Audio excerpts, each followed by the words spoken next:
Thanks for joining me today at Slot Valley Racing. For those that don't know, my name is Dan, and today I have a fix for the 510s.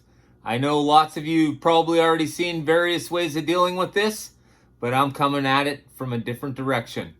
Are you guys ready? It's 510 time. 10, 9, ignition sequence start. 6, 5, 4, 3, 2, 1. So before we get into these two cars and I show you exactly what was going on, I know that I was actually going to do a tune-up video for these cars. I think there's a lot of information on how to tune the cars properly. The bigger problem with this car is how to get that back wheel from not jamming up inside the back wheel well. Well, I've got the answer. It's showtime. So let's have a look at the chassis itself now that I have it apart. So it's independent front axles, which is nice. Once again, it's a Revo chassis, so it's got a good build feel to it. It feels nice. It has good ride, and it was really easy to tune up. Now, what we're talking about today is a little different than your average tune-up. Like I said, I was going to do the tune-up, and then I thought there's so many tune-ups on this car available out there right now that I thought I'd focus a little bit on the actual problem with this car. It seems like just about everybody has come across this problem, and I'll show you how I came to deal with it. And then once we have it together, we'll take it for a test run on the track, and there we go. Okay, so let's talk about the problem here. You can see here, the black bumper up front is a lot more firm than this red one. This red one is really, really squishy. So when you try and screw down this screw here, what happens is it collapses this bumper. And what happens is the chassis gets pushed into the shell, and then you get this. See that right there? Before I fixed it, that's what was happening.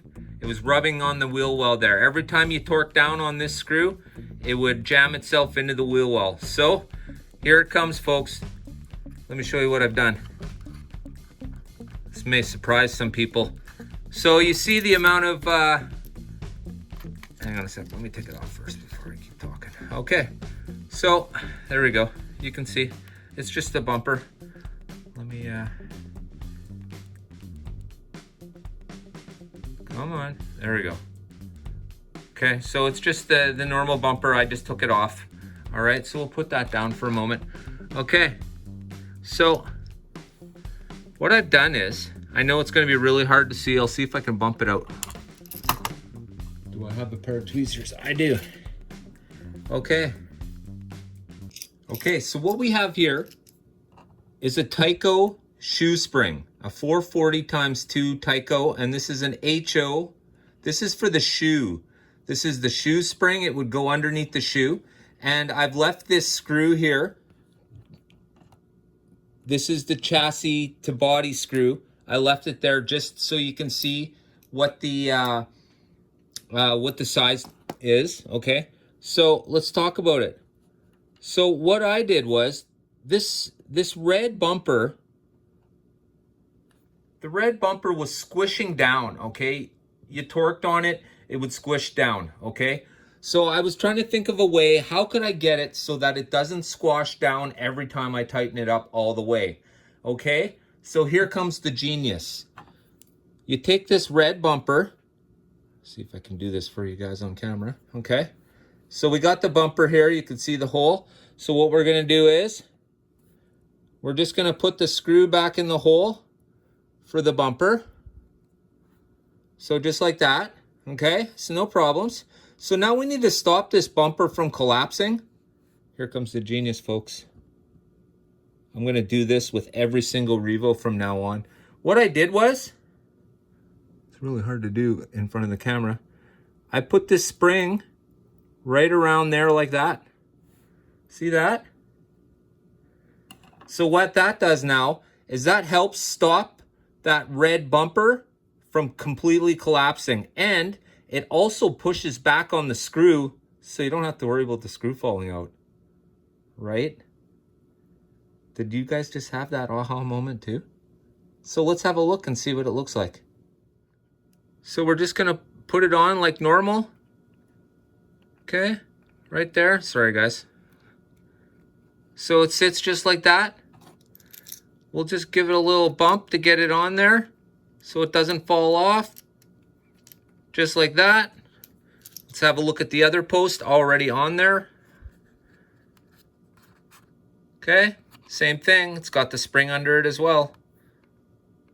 So what the spring does is it stops the red bumper from collapsing. And, like I said, pushes back on the screw. All right, so the body's back on. Now, I haven't tightened them yet, so I want you guys to see what it looks like when I tighten them down, okay? Watch. That's it. Okay, we'll do it again on the other side. Because of the springs pushing down, watch. Okay?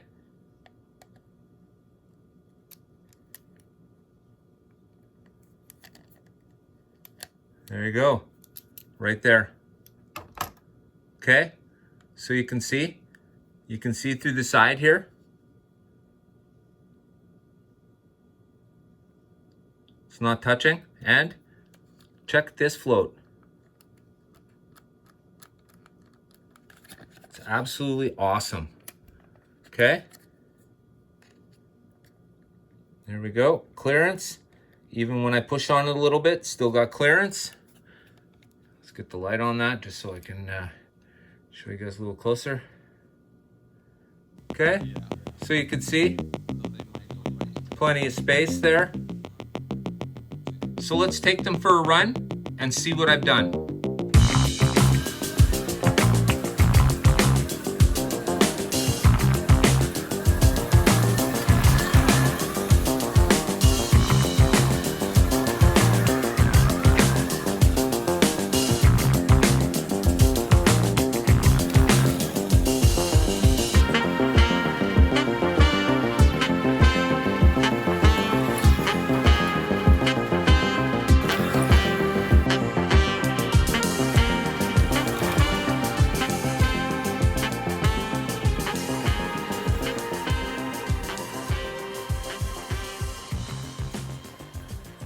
Every slot car brand gives a different experience.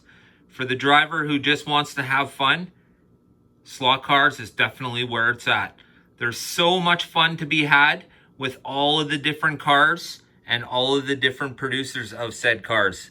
These cars are absolutely fantastic, and of course, at no time will any of them ever be perfect. Absolutely not.